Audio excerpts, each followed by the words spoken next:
Hi guys, this is Abhi from Gokcedb. In this video, you're going to learn how name mangling works in Python. Let's start by looking at the authentication class.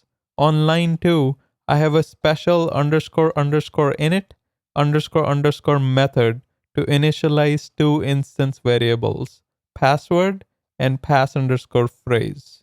On line 6, I have the decrypt method, which returns the password if a correct pass_phrase is supplied. On line 13, I'm creating a new instance of the class authentication called auth.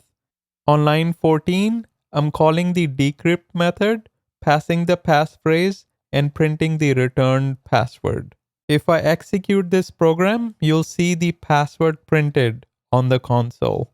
However, at the moment, nothing is preventing me from accessing the password variable directly. So if I write print auth.password, I should get the same result.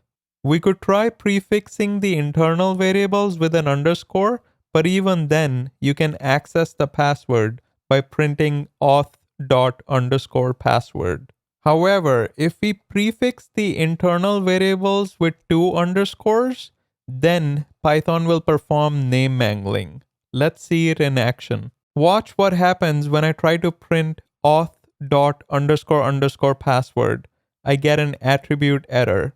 Authentication object has no attribute __password.